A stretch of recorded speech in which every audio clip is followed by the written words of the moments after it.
This video was sponsored by Enhance, Elbilmek, a better road planner, Kempower and Bilkomponenter. Yo, what's up? We're now getting ready for a 1,000 kilometer challenge with BYD Sealion 7. This is the 93 or the 91.3 kilowatt hour battery. It can charge at whopping 230 kilowatt. I actually never achieved that yet, but it has a fairly flat charging curve. So we'll see. According to my calculation, it's supposed to do it in 10.5 hours. It's one of the fastest Chinese cars, and actually quite fast for this class, this price range. So we'll see how we can handle it. Yeah, last night it was snowing a lot. Boom! I thought winter was over. Not yet. Oh shit. Okay, anyway, we're now charging it back up to 100%. I went on a kindergarten run. So yeah, here you go. Oh yeah, look at the interior. So, okay, it takes 10 minutes, okay. But yeah, the car is, again, being very optimistic. We'll drive 290 kilometers to Spekerød, and it claims 39%. No, I think it'll be 5%. Yeah, so it's now 9:28 in the morning. We'll probably start in, I don't know, we'll see, 5 minutes, maybe? Well, we're on the move, and as usual, we have to deduct for traffic, and the starting time was 9:33, so I know that it will take 1 hour and 16 minutes to go to the border. So we just correct for that because we are doing it on a Friday actually. So yeah, for a heavy-ish snowfall yesterday, then the traffic here seems to be okay.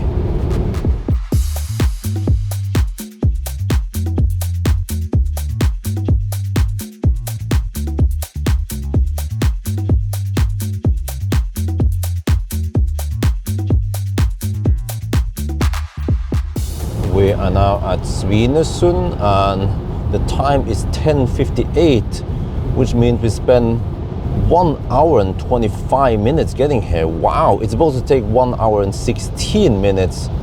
Huh? So we have 9 minutes of delay then. Yeah, okay. Yep, I'll just deduct 9 minutes. I could deduct 8 minutes and compensate for slightly lower consumption. But yeah, so we still need to drive 139 more kilometers to Spekerød, and then we have 53% left, 232 kilometers of indicated range left. Will that be enough? Ooh. Well, I'll see. I think we have roughly 300 something watt-hour per kilometer budget, and then we've been averaging 320 for the past 50 kilometers because we have headwind and wet roads. So, maybe not the best conditions, but yeah. And also there seems to be some traffic here today, probably winter holiday traffic. The car claims that it is 20 degrees Celsius outside. No, it's 2 degrees Celsius outside. Earlier also when we drove through Norway, it claimed that it was 8 degrees. No. It was also around 0 degrees over there. So I don't know what's wrong with this car, but it's been showing me incorrect temperature ever since I picked up the car. So ABC, always buggy Chinese. No, what the heck, now the ABRP blows cold air because it claims it's 21 outside. No, what? I need to boost up the temperature here so I don't freeze in here. Man, this is getting ridiculous.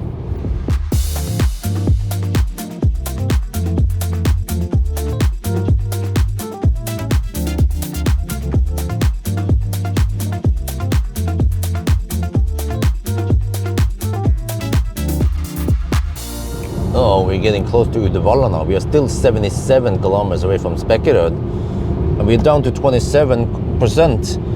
I'm not sure if I can make it there. In the past 50 kilometers, the consumption was 366 watt-hour per kilometer. Holy macaroni, this car is thirsty. Oh shit. Wait. It thinks it's 24 degrees Celsius outside. What? It's definitely not 24 over here.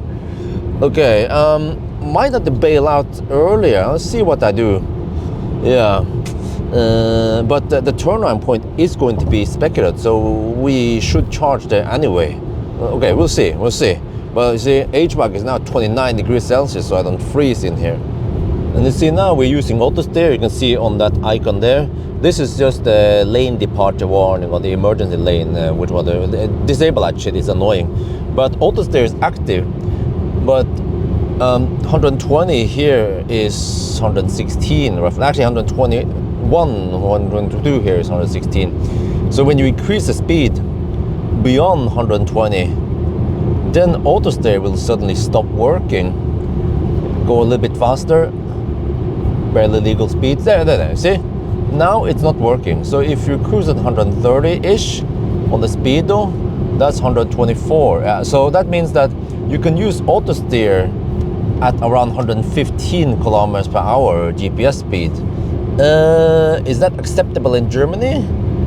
Probably not. In Norway, Sweden, maybe that's okay, right? Or you can of course not use auto steer, just go faster. Yeah. And here on the energy we have the preheating. If you try to enable it, it says that it's not needed because the condition of the batteries. No, I was reading something here. Shit. So yeah, there's no need to preheat. Supposedly, no, dude, stop that. Supposedly the battery is already in optimal temperature. Okay, let's try to charge soon. Oh, wait. Holy macaroni.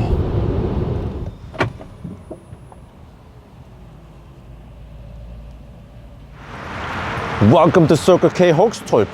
We have brand spanking new chargers here. This is a new Alpitronic, seems like 400 kilowatt. I've seen that Circle K, they roll at 400 nowadays. Also Ioniq Dahl, or I mean Circle K Dahl, they also have 400 kilowatt, plenty of them. And look, Europe is living in the future. We have card payment. You don't have to dick around with apps and shit like that. You can just pay with card. Huh? Yeah, so I'm charging now over there. Yeah, and we have the supercharger V3 right over there. But don't want to use it because this car is 800 volt and over there we only have 400 volt. Eventually Tesla will upgrade to 800 volt, but for now this is the fastest we can go. Wait. It's Colgating. What? I'm getting only 109 kilowatt. Wait, okay, I have a trick. We can charge a little bit and then go to Ioniq. Yeah, at Spekkerud. And then hopefully we get better speed.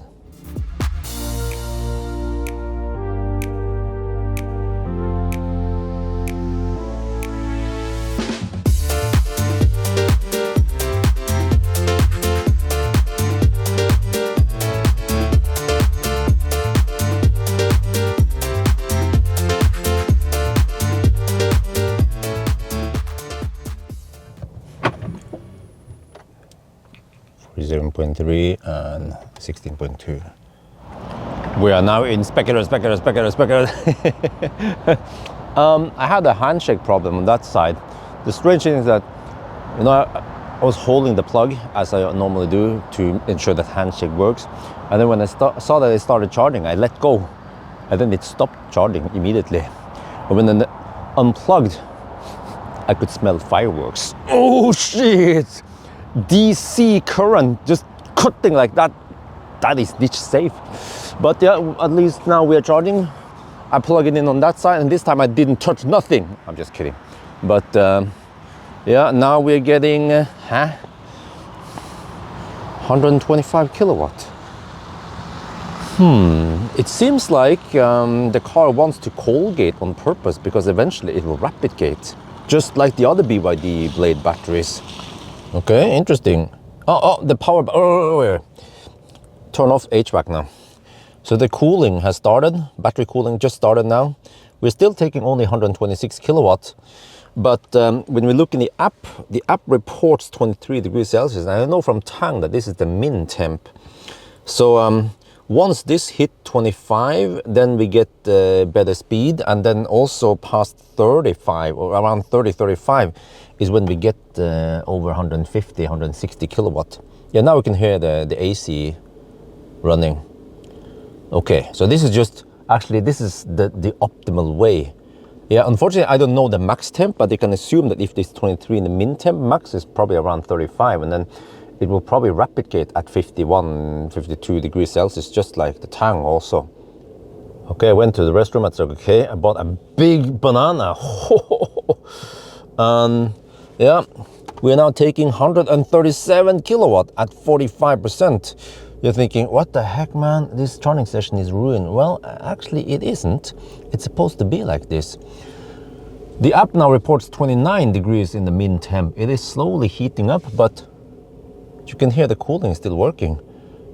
So yeah, let's see what kind of speed we will eventually hit. I'm gonna enjoy my big fat banana.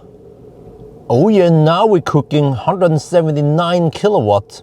Batteries at 33 degrees Celsius.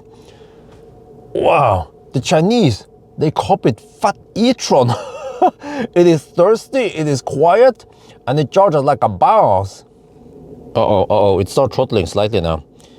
And that could be because, well, if this is 35 degrees in the min temp, then the max temp is around 50. So it is likely that the car is rapid gating right now, slightly rapid gating.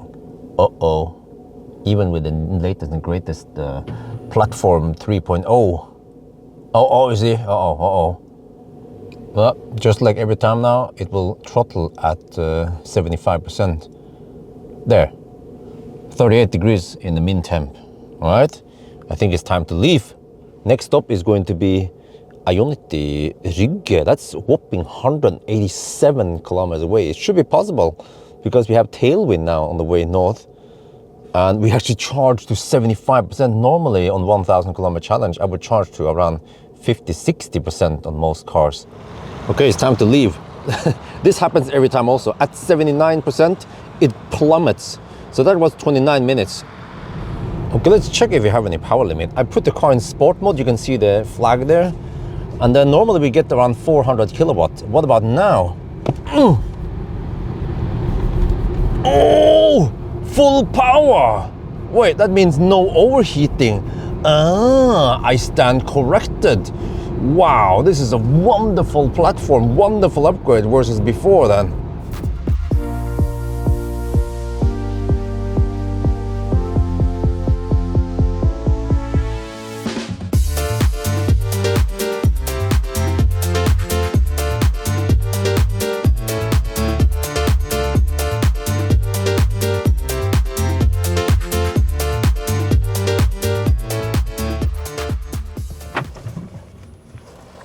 $189 and 60.8. Okay. We are now charging it at Ioniq Rygge, getting, oh shit, only 111 kilowatt. Why? Because the battery is at 16 degrees Celsius. The heck happened there? And I couldn't preheat. It would just say, the battery's in a nice condition. Well, ABC, always be cold gating. Or no, I have read that one. ABC, always BYD cold gating. Wow, it's getting, it is somewhat busy over here today because it's Friday afternoon, and I'm not sure what's up with holidays, if people are going home or going out. But yeah, it's 2:30 in the afternoon. I must now go back home and pick up Isabel, 100 kilometers away from here. That means I'll pass by here around 3 in the afternoon. Yeah, 3:30 in the afternoon. Oh shit, that's going to be stau time then. Been charging for 16 minutes now. We are at 44%, taking 142 kilowatt. Wait, huh? 142? 135. Okay, there's some losses here. I'm not sure where that went. But the battery is heated up to 28 degrees Celsius. So you see, this happens every time. Yeah, it heats up, and then eventually we hit 75% again, right? Yeah, now we wait and just enjoy the nice view. Where is that guy going? And also, we don't have to run the heater. Yeah, it's off because it's 24 degrees outside. Well, actually, we don't see any temperature now that we are charging. We must see this charging screen. Oh yeah, I'm enjoying some mango. And now we're taking 169 kilowatt. And then the charge, wait, no, okay, no, it throttled already, okay. But still quite snel. It should maintain this speed all the way to 75%. Interesting, this session is slower than the speculated session, We reached 79% after 29 minutes. Here it's going to be, I don't know, 1-2 minutes slower. Why? Because you guys remember before we went to Specular, we had a little quick charging session around 40 kilometers before, and that heated up the battery. So it seems like maybe the best deal is to charge maybe to 50-60%, and then we get hot the battery.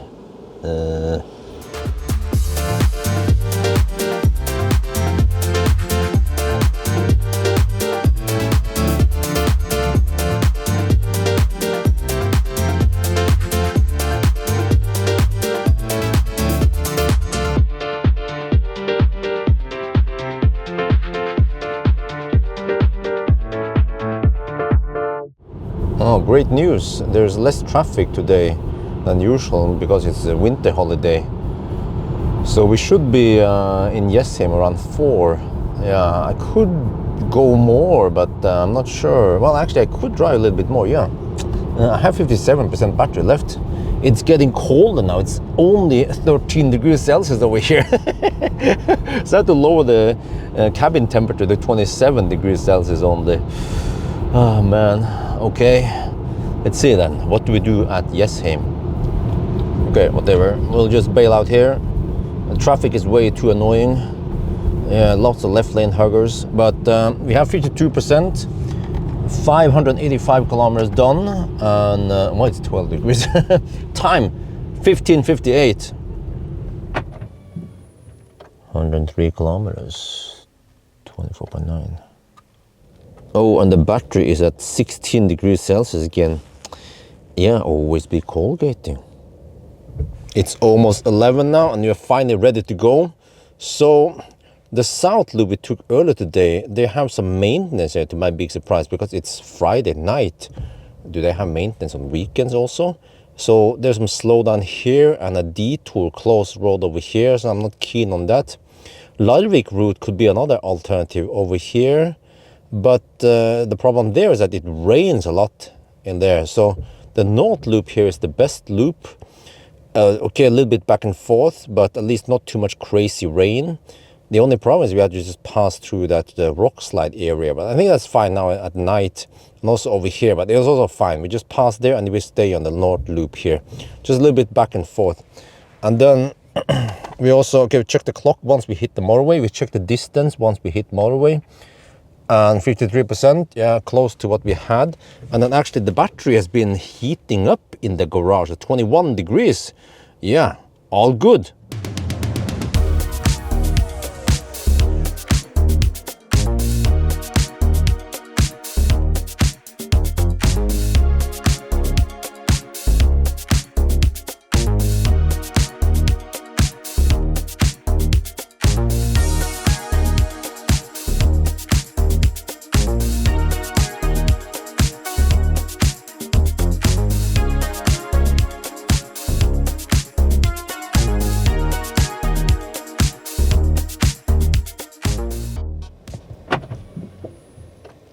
108.6 and 34.6.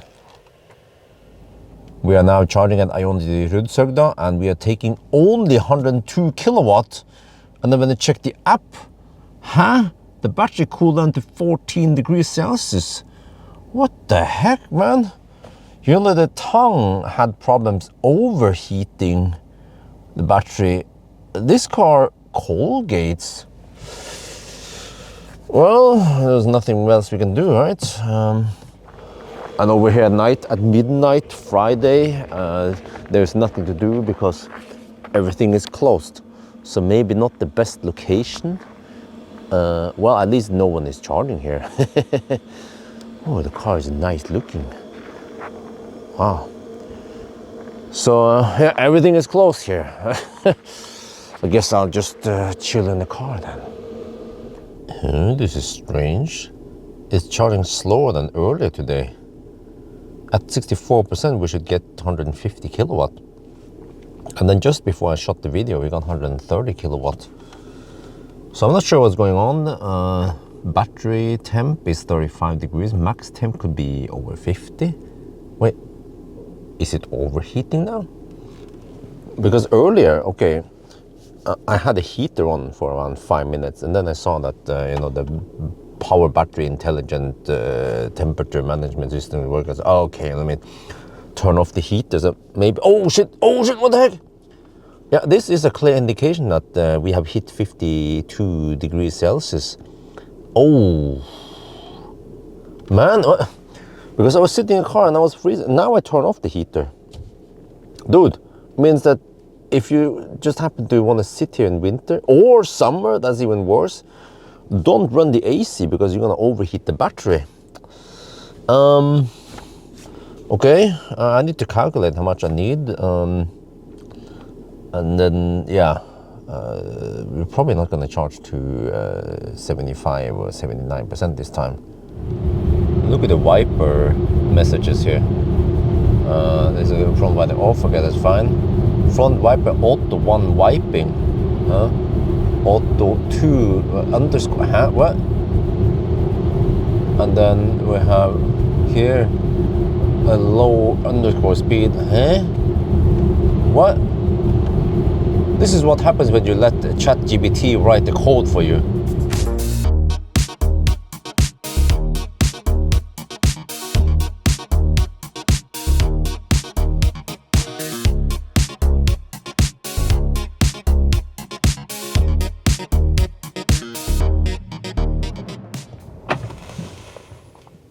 $172.3 and 59.1.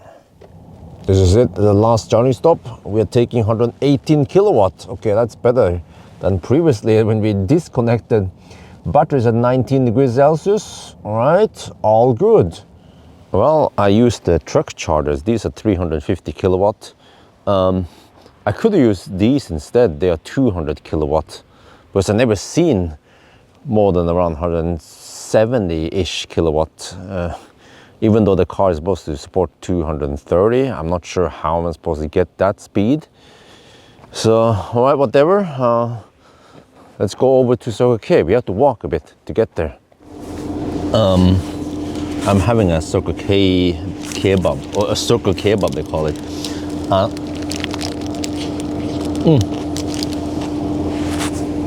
It's a big mess. I need to deduct time because we are more than done now, but kebab cannot be eaten outside. I mean, cannot be eaten inside. It has to be eaten outside, but it's cold outside. So, you see, I estimated that we needed only 65%, and that was after 25 minutes of charging. So we will just deduct 10 minutes for the extra whatever I stayed here, just for convenience. But okay, let's go. So we're currently at 870 kilometers, and we drove 4.5 kilometers extra, and this car overports distance by 1.4%. So it means that we have to count to 1,018.5. Let's make it 1,019 kilometers. That will be 1,000 kilometer real distance then. So yeah, the plan now is to drive a little bit north, but actually I might have to go a little bit back and forth, and then we try to end up at Yesholm. Wow, I noticed during the trip that we had wet roads most of the time, and the car is just dead quiet in here, just like a fat e-tron or many German cars. So it's unbelievable that the Chinese cars they have developed so far. Okay, you know, the Tang was previous generation, or old, actually very old platform generation, whatever, and it was significantly noisier. But here in the latest and greatest BYD, then it is right on par with the Germans, way more expensive cars. So comfort level is great. You see here, when I'm just driving on wet road, like an old Tesla or not so well insulated cars, you can hear some hissing sound, like higher frequency. But here, there's just some rumbling. Really good.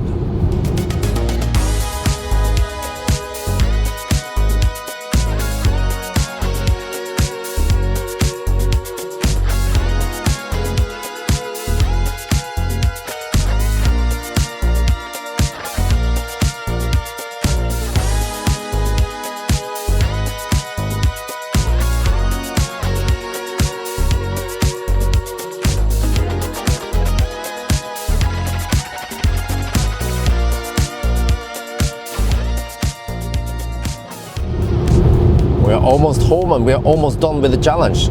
So the way we count is that you take the current time and then you add 7 hours and 3 minutes, and that is the 1,000 kilometer time. All right, let's do the countdown. 9990, 9991, 9992, 9993, 9994, 995, 996, 997, 998, 9999, 1,000 time 333, 10 hours and 36 minutes. So that's 10:35. Whoa! Nice. 153.3 and 52.3. We are back home, so you see 10 hours and 35 minutes for a wet winter run is considered pretty good. So it's roughly on par with ID4 GTX. Well, that was 1.5 years ago. Norway route, same class roughly the same as Fat e-tron, but that was a long time ago. Okay, not a 10-hour run. I think we could maybe go 10 hour if this was summer. Well, actually not even 10, maybe close to 10, maybe 10-15. But one strange thing is the charging speed. You know, we're supposed to get 230 kilowatt. We never got it. Like you saw this challenge, it was roughly 180 kilowatt at the highest, but it was fairly flat though until around 70%. 75%. So, but still a big mystery. What happened to the 230 kilowatt? Is there something wrong with this car? Did it rapid gate? Did it cold gate? Is Weissnich? Because I didn't see any info in the car scanner, even though there was a profile specifically listing Sealion 7 EU version, but then for some reason it doesn't work. So it's still a big mystery. Maybe in summer we can try again, or if there's a different variant of this. But overall though, the car performs really well for the price. You know, it's like a Fat e-tron in a way. You have the comfort, the ride, the quietness, and even the power to match more expensive cars. And you can still do long trips, no problem. It has plenty of space, roughly on par with the MEB platform, 25 banana boxes. So, you know, it ticks the right boxes. It is a bit thirsty, but mind you that it was wet today. So usually wet roads could add something like 10-15% higher consumption, especially when you drive fast, and also in combination with somewhat cold weather. So yeah, for the best result or maybe better impression, we should try this in summer. But overall though, I'm quite impressed of what you get for this price. So yeah, I think that's gonna be it for now. Hope you guys enjoyed this video. As always, thank you for watching and talk to you later.